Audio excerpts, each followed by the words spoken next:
My guest on today's episode of Ready for Retirement is Elaine. Elaine opens up how at the age of 57, she was unexpectedly let go from her company. She shares about the first 12 months and how it turned into an identity crisis, having poured so much time and effort and work into the workplace that it was difficult to transition into retirement. She then goes on to share what she's done since then to, in her own words, be the happiest she's ever been and the guidance that she has for those of you looking to retire. It's all coming up next on today's episode of Ready for Retirement. My guest on today's episode of Ready for Retirement is Elaine Magana. Elaine, thank you very much for being on the show. My pleasure. So this is the second episode of this new format that we're doing, and really it's just a conversation of for those that have gone there before, that they're being retirement. What's it been like? What's on the other side of this? What to some maybe feels like a magical destination, for others maybe feels like this scary place. But what did that transition actually look like? And just hearing real authentic stories of people that have gone there before. So Elaine, we've obviously known each other for a few years now. Elaine is a full Uh-huh. disclosure client of Root, one of my favorite people. So I want to back up a little bit. Tell us a little bit about what you did for work, a little bit about you and your family, and when you made that decision to retire. Okay, so I didn't make a decision to retire per se. My company decided to move the business back to Europe in 2017, but they did offer me my full pension, which was part of my decision not to go back to work after.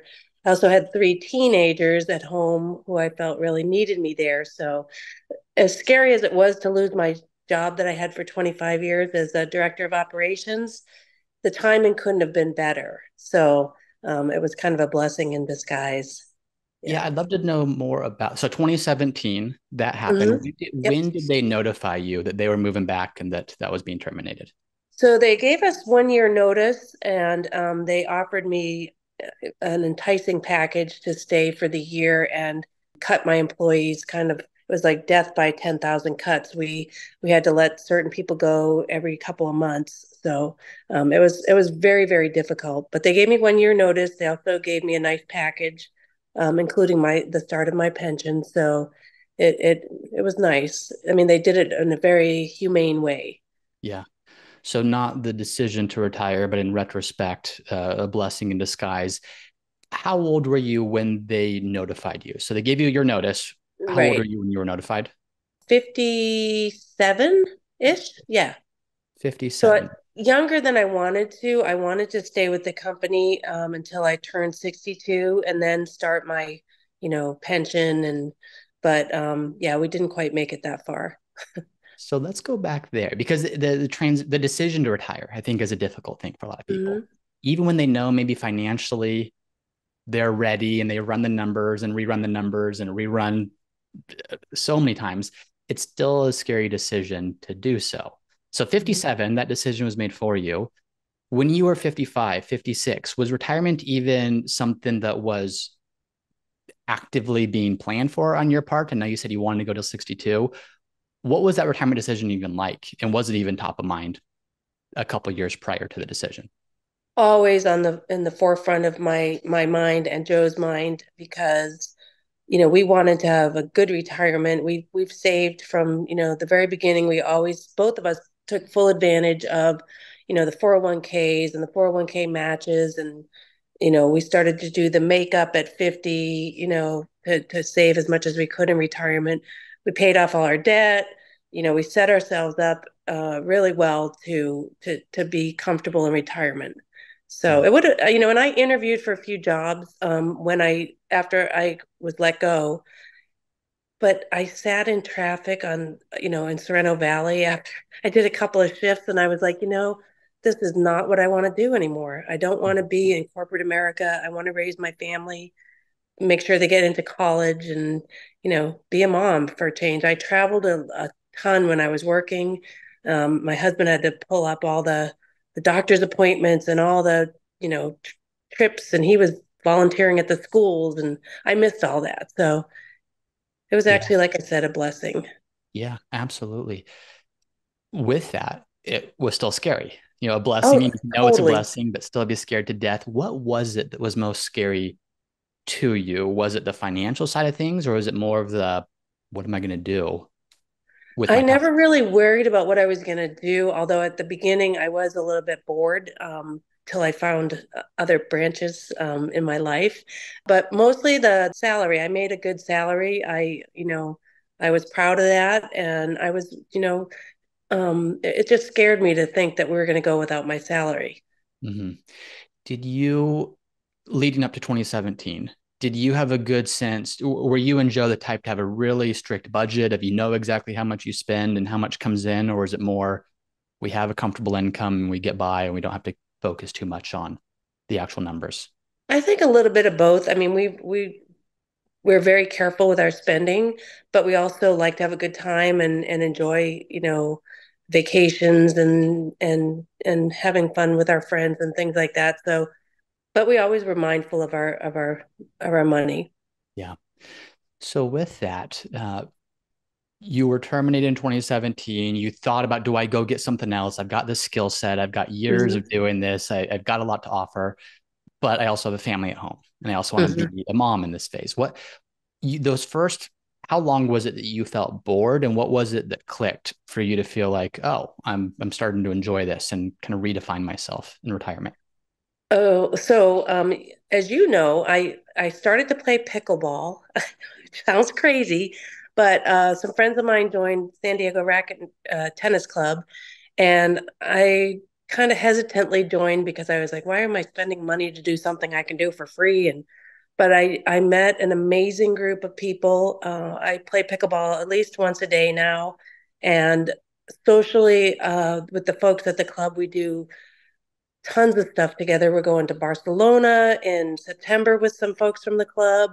We're going to a meat eating festival next week up in Napa with some of the girls from the club where we eat without utensils, and it just sounds kind of fun. I mean, I rarely say no to doing anything anymore, which is quite the opposite of how I used to be, but let's let's talk more. So your daily routine. Obviously, when you're working, your daily routine is defined for you. You wake Mhm, up at a certain time. You maybe sit in mhm, traffic. You go to work. You do your stuff. You come home. mhm.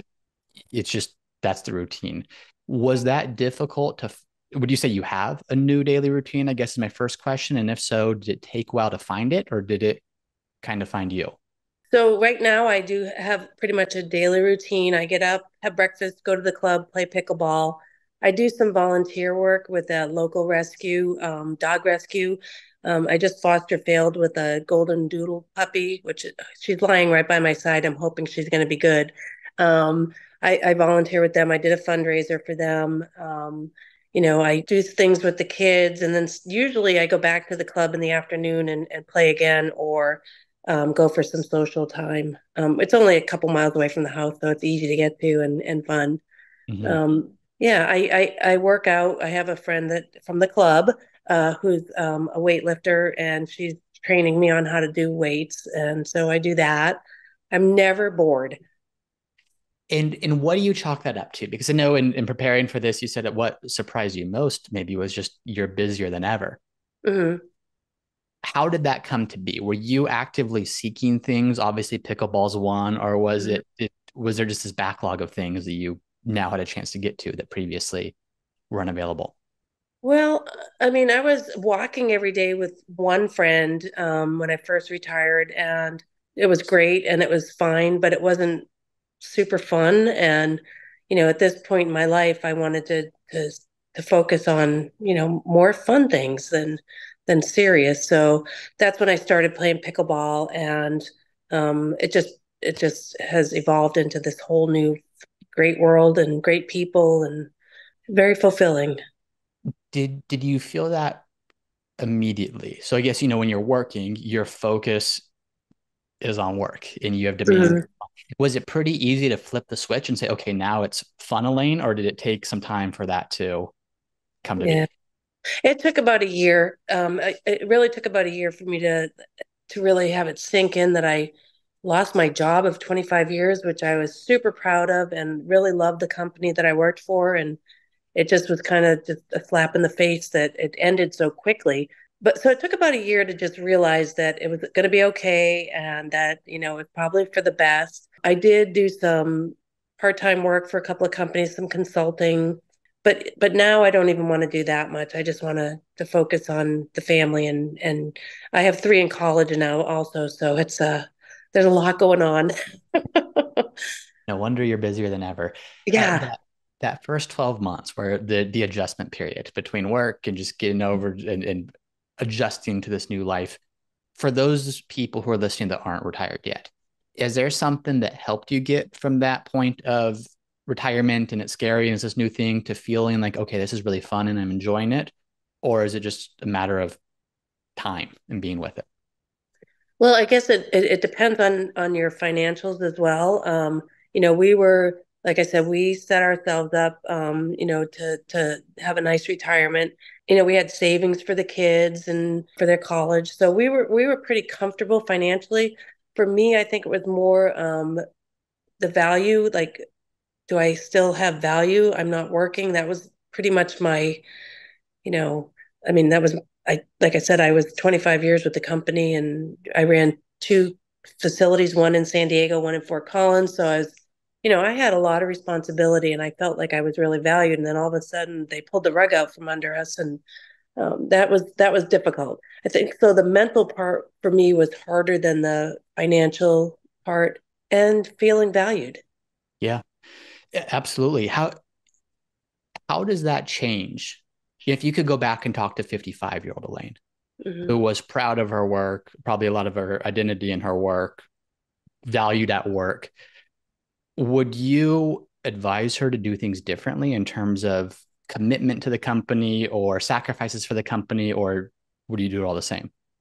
So that's a funny question because Joe is in the process of retiring slowly. Their company offers you go from full time to 30 hours to 20 hours and then you retire. So he's taking part in that.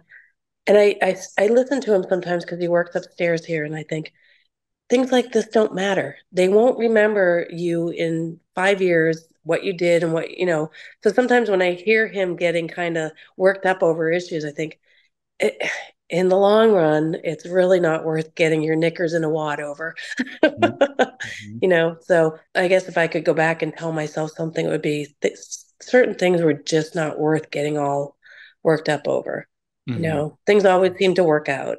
Yeah. And for Joe, your husband, he is in the process of retiring, as you talked Hmm. about. If you could speak for him, because I mean he's not here, what are his biggest concerns?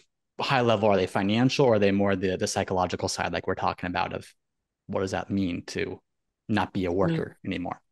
Yeah, I think he's more worried about things to do than financial. So he's already talking about, helping his cousin out with the ice cream shop, maybe doing weekend events and, go to different events like Bates Nut Farm and they bring their ice cream with them. And he was thinking of helping her out with some of those remote shop things and gardening and, sports and pickleball and I think he worries more about that, but I know he'll get in the groove as soon as and maybe it'll take him a year like it did for me, but he'll Mm-hmm. be in the groove. We'll start traveling and doing things. We have a goal of going to all the ballparks in the US, baseball parks, so plenty of things to keep us busy and occupied.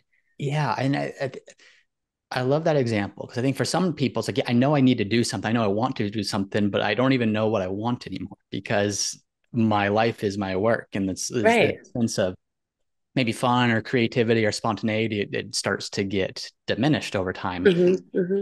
For you, Elaine, did you? I know that you joined the pickleball club and you met, and Hmm. almost like that decision alone led to so many other opportunities because of relationships you formed and Right. other things that have come from that. But Right. were you actively searching for things to do, or did you already have a sense in 2017 of, okay, here's what I like and what I'm going to start doing? No, I had to search. I didn't have that many hobbies because like I said, my work was all consuming and when I wasn't working, I was taking care of the house, taking care of the kids. I really didn't have that much, I was always athletic. I played softball in the company league, but again, once the kids came, I stopped that. And it was yeah, mostly just focused on family and work. So I didn't really know what I wanted to do. So I was seeking things to keep me busy. And, at first Joe would come home at like 5 in the afternoon from his job, and I'd be watching Judge Judy on the in the living room, and he'd be like, "Is that all you were doing today?" Which it wasn't, but it just happened. He always came home during that. Yep. Yeah, so I had to go out and seek things to do to keep me busy and to meet good people, and yeah. What was your experience like with that? And so the people that are listening, they say, "Yeah, Elaine, that's what I want. I'm about to retire. I want to find that thing. I don't know what it is Mhm. yet." Any advice for those people in terms of how or where to get started? So for me, I would say don't say no to anything that anybody, offers to do with you. Of course, we had the whole COVID thing too that hit us, but that also was a good excuse because the sport pickleball is an outdoor sport predominantly, so I could do that during COVID, and so that helped. Yeah, I think you just have to seek things out. Try different things. Don't be afraid to take chances. It's kind of fun. Yeah, where I'm curious, were there things that you did try that looking back you say, "Oh, that's not for me," or did you pretty quickly find what you enjoyed? So like I said, the first year I kind of did like walking with my friend, and that was fine and fun, but it sure wasn't fulfilling. So I knew I had to find something else to do to keep me sharp and in shape. And so I didn't know it was going to be pickleball, but I knew there was going to be something that I had to do to keep me busy and physically. I want to always be physically active for as long as I can. Absolutely. Yeah. If knowing you and in this conversation, I would say your retirement has gone very well, generally I've speaking. never been happier. Let's You've never been be happier, which real. is amazing. What, if any, has been the biggest challenge with retirement going back to 2017 until now? Well, right now is kind of a tough, not tough time, but it's challenging because the three kids are going to college. We're going to be empty nesters as of September 1st. I know we're financially fine. We're just a little cash tight right now because of the college tuition and things like that. So that kind of makes me a little anxious, but I'm still really happy. So Yeah. yeah, and I know it's gonna be fine. It's just I guess that's just the way I was raised to always worry about money and things. So Three kids in college at one time, plus everything else is yeah, everyone listening and knows that's no joke. no joke.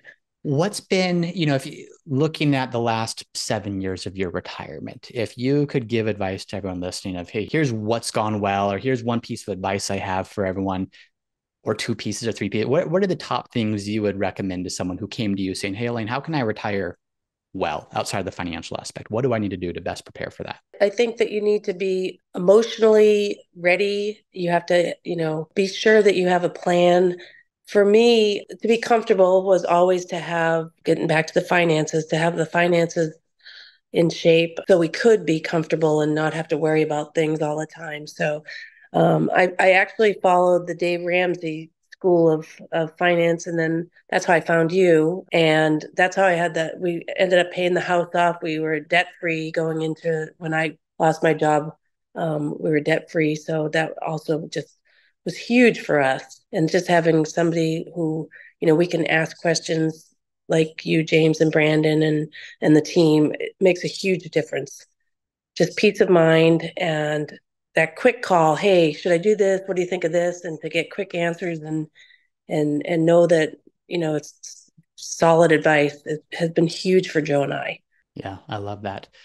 What's next for you and Joe? So you've had 7 years to experiment and find out what's working. Joe's in the process of slowly transitioning with this phase out plan through the company. Mhm. What's next for you guys? What are you excited about? So, well, this September we're going to Barcelona to, believe it or not, a pickleball camp.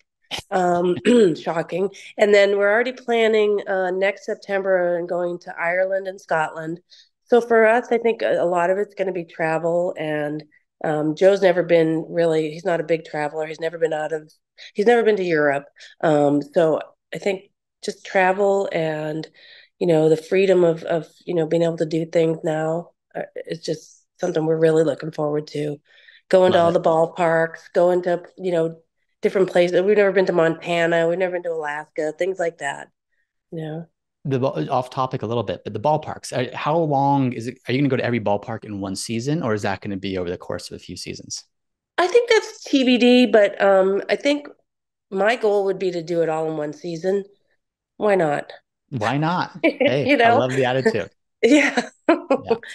Yeah. Yeah, it's just something to do. It's something to do, something fun to do. I've had that thought Right, before. I think that'd be very cool. right. Anything else, Elaine? This has been really helpful. Like I said, just people don't know what's on the other side. And I'm Hmm. glad that this has been just a wonderful 7 years. I know the first 12 months were not maybe the most wonderful of those Hmm. seven, but you've never been happier. You've got Hmm. amazing relationships. You've been able to be with family, been able to do the things that you love. If you could leave people with one thing as they're thinking about that transition, whether it be the timing of when to do it or how to find that fun or purpose in retirement or anything else, what piece of advice would you leave people with? I would say just make sure you're not afraid to try new things. And for me, building relationships with people, I have, like I said, met the most amazing people, and that is because I ask people questions. I love talking to people. I love being around people. So for me, it was just, being around really good people who had, similar, interests and things, and just taking some chances, sticking your neck out there, and having fun. We've earned it. You earned it and taking some chances. I think that's a Right. great place to wrap is take some chances. Look where you are now, all because of some great chances you took and people you Exactly. met. So, Yep. well, very good. Well, Lane, thank you so much for My joining me. pleasure. Really enjoyed it. And again, thank you. I think a lot of people just enjoy hearing your perspective. Well, thank you, James, and thanks for everything you've done for us. Absolutely. Thanks, Elaine. Root Financial has not provided any compensation for and has not influenced the content of any testimonials and endorsements shown. Any testimonials and endorsements shown have been invited, have been shared with each individual's permission, and are not necessarily representative of the experience of other clients. To our knowledge, no other conflicts of interest exist regarding these testimonials and endorsements. Once again, I'm James Knoll, founder of Root Financial, and if you're interested in seeing how we help our clients at Root Financial get the most out of life with their money, be sure to visit us at www.rootfinancialpartners.com.